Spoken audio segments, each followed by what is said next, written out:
fit in. Look who's in the reject bin. It's the raggy dolls. Raggy dolls. Raggy dolls. Raggy dolls. Dolls like you and me. Raggy dolls. Raggy dolls. Raggy dolls. Raggy dolls. Made him perfectly. So if you got a bump on your nose or lumps on your toes, do not despair. Be like the raggy dolls and say I just don't care.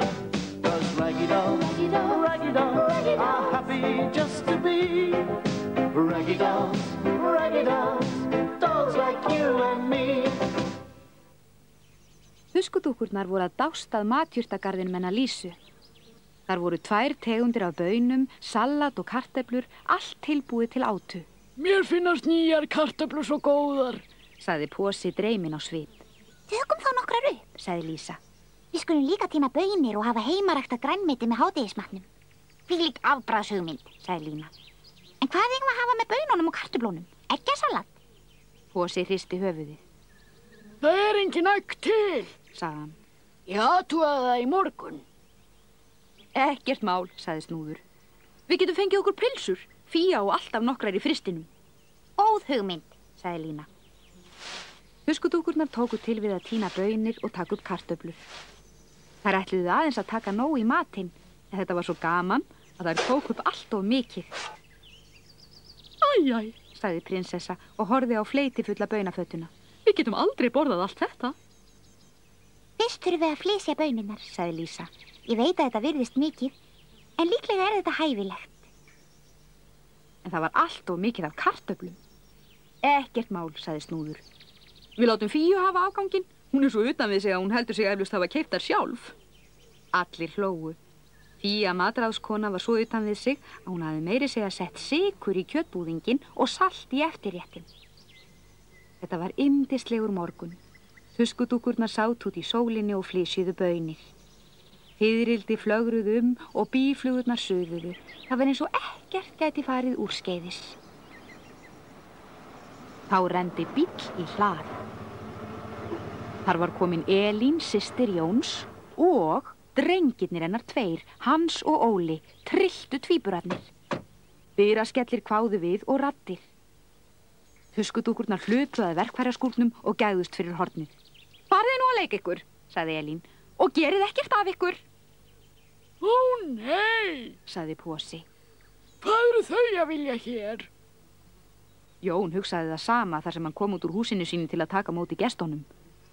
Já, hérna, sagði hann og reyndi að sýnast ánægður. Þetta var óvænt ánægja. Leitt að ónáða þig á sunnudegi, Jónsi minn, sagði Elín, en Siggi er að leika fótbolt í dag og Jónín er lasins og ég lofaði að hjálpa til við að skreyta kirkjuna. Ég er þegar orðin og sein. Getur þið litið eftir strákunum í 1 eða 2 tíma? Jón tafsaði meðan systir hans tók sér málkvíld til að draga andan, en hún datt engin og góð afsökun í hug. Hvað, já, hérna, ég... Takk, Jónsi minn, sagði Elín, sem var þegar komin upp í bílinn. Ég vissi að ég gat reitt mig á þig. Hún ók burt og Jón litaðist árangurslaust eftir frændum sínum. Og það heyrðist brothljóð úr eldhúsinu. Ó, þessir óknyttadrengir, tautaði Jón og þaut inn til að athuga málið. Huskudúkkurnar vissu að friðurinn var úti. Þar fór hádegisverðurinn, sagði Lína og andvarpaði. Við getum ekki gert með þessi 2 æða hér allt. Það er rétt, sagði Finni franski. Best að við látum ekki á okkur kræla.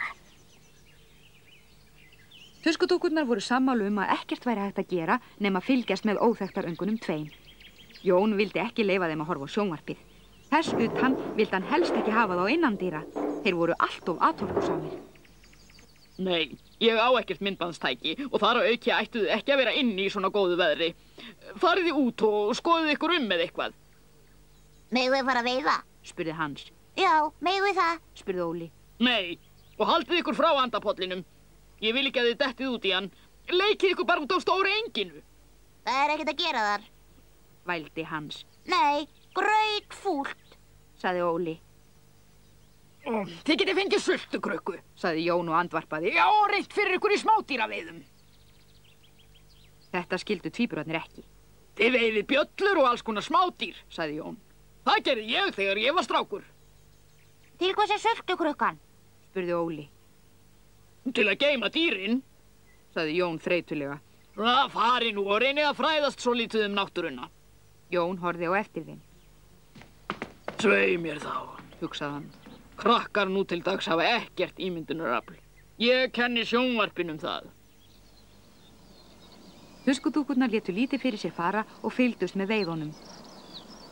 Strákarnir voru bara fljótir að veiða orm, þúsundfætlu, kónguló, bjöllu og best af öllu, engispretti.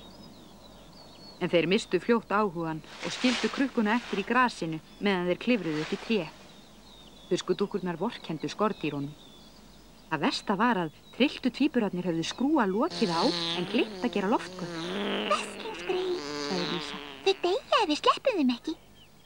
Það þarf að ala þessa drengi upp, sagði Lína. Mér datt svolítið í hug.